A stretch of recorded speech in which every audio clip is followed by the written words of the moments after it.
your diaper changes, like just creating those familiar moments for them. It just creates that sense of safety. Repetition is a really big component, especially of those toddler classes. And if they are overstimulated, if they are feeling overwhelmed, the kids are going to feel that, and it's just like chaos. Your baby is going to get there. Your child is going to get there when they're ready to get there. You forcing these milestones on them is not going to benefit anybody. So the first part, we spoke about how moms can reconnect with the bodies. Yeah. So now in the second part, we're going to discuss about the babies, how babies are going to benefit from movement. Mm-hmm. So does movement-based classes actually help babies? Yeah, babies, and then, into these early years as like toddlers. But I think, again, like movement is just that first thing, right? It's so innate to us, and it's so natural for the babies, whether it's like kicking or bouncing or squirming.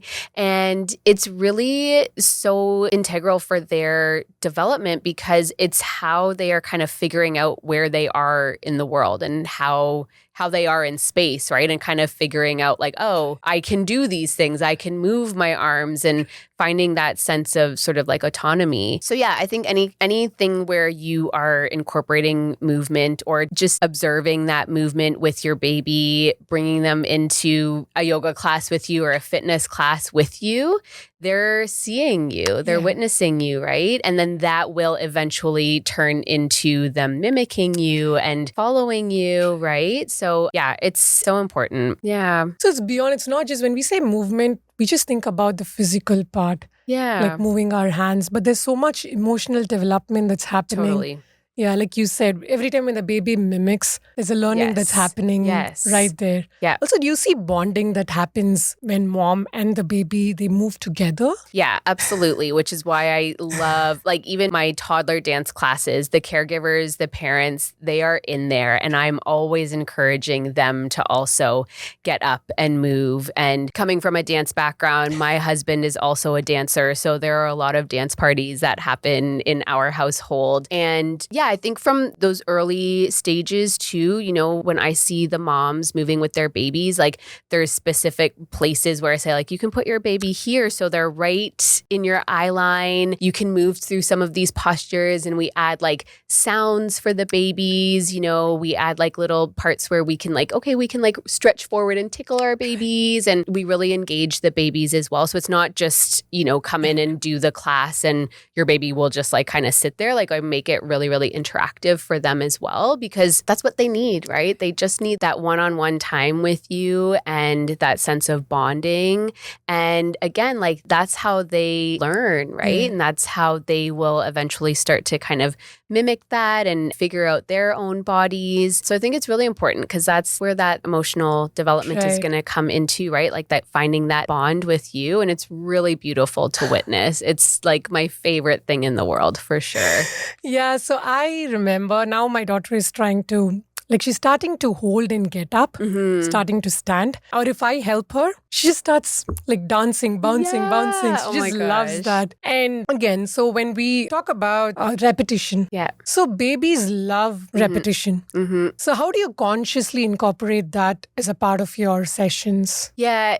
Especially for like the toddler classes, there's lots of repetition in that the class itself is, we do the same class every week. I change up a couple of the things. I change up the different like props that I bring in for each term, but it creates this sense of familiarity, this sense of safety. And especially in the toddlers, like it really builds their confidence because they'll now know, oh, this is where we go to wait for our ribbons. This is where we go and sit down. Now this is the part of the class where we sit down and we do our counting song. My son is the perfect example of the child that has been doing it from like 18 months old because he was essentially my guinea pig for the whole thing. So he now, after a year and a half of doing it, like he knows the entire class. He knows the structure of it. Nice. He knows all of the music. And he's so confident in the class. So I think that's really important, especially in those like later years. But yeah, I think with the babies as well, like again, it creates that sense of safety when they feel familiar with it. So again, whether that's just like how you're interacting with them for your diaper changes, like just creating those familiar moments for them, it just creates that sense of safety. It starts with, that emotional like regulation. They don't know how to regulate their own nervous system. So it's like it's coming from you, right? So yeah, the repetition is a really big component, especially of those toddler classes. But yeah, even in like the yoga classes and the postpartum dance classes that I do, like that sense of repetition, especially for the moms as well, it gives them that sense of like regulation, safety, that they can kind of like expect what is sort of coming up. And then that way they're calm, they're regulated for their babies. Right. I guess when the mom is calm, stress-free, it gets reflected. 100%. Yeah. Oh, yes, definitely.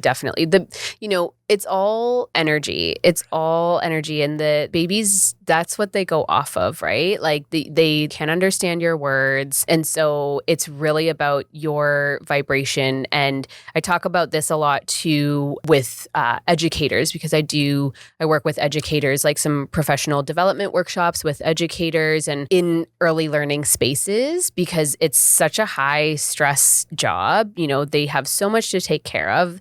And if they are overstimulated, if they are feeling overwhelmed, the kids are going to feel that, and it's just like chaos. So I talk a lot about, their own nervous system regulation, different exercises, different breathing techniques that they can incorporate, and how they can also pass that on to their students and their children. So it just creates for a much, lighter atmosphere, less chaos, and just more calm. Right. Yeah. No, because very recently, a few days ago, where I was just changing my daughter's diaper. Now that she's in that exploratory phase where I was trying to change a diaper, and the next thing that I noticed is her hands were inside the diaper balm. Yeah. So, and then she's just peeing all over. So I was just calling my husband. I was like, Eke, where are you? Eke, where are you? And the next thing, I guess she kind of noticed that there was a change of tone in my voice. She started crying. Right. Interesting. So that's when I realized that the way that we behave, they kind of, they sense that. Totally.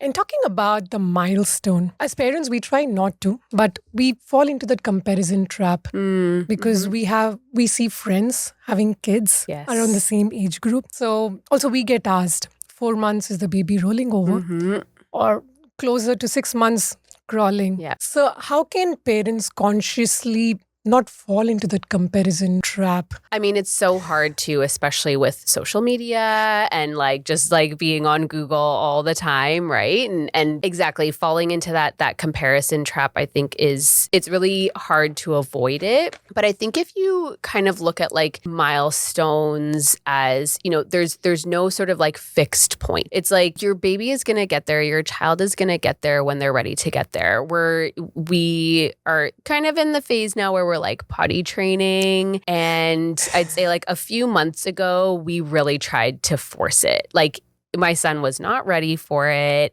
We wanted it to be on our timeline. We were like, you should be ready for this. And it was a disaster. Like it was just like he had absolutely no interest in it. And in speaking to other moms, like with boys around the same age, they were all just like, just be patient with it. Like, just let him tell you when he's ready.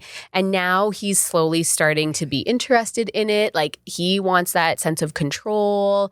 And so I think it's just like kind of letting go a little bit and just trusting that your baby is going to get there. Your child is going to get there when they are ready to. And trusting yourself too, like just trusting that if you are really present for them, if you are, you're doing your best as a parent, and you forcing these milestones on them is not going to benefit anybody. So I think kind of just like loosening the grip a little bit and just allowing for the things to unfold, I think is the best way to go about it, which is really, it's hard. It's really difficult. Yeah, it's actually hard, but I guess at least taking that first step helps. Yeah. Yeah. So we spoke about kids learning from parents. So there are a lot of things which we as adults can learn from kids. Yes. So one thing which from my daughter, what I learned is the perseverance. She will try to pull something out. She'll not be able to. She'll cry. Again, she'll start trying. Yes. So from what you see in your classes, what are some of the things which adults can learn from the kids? Yeah, I would say that sense of play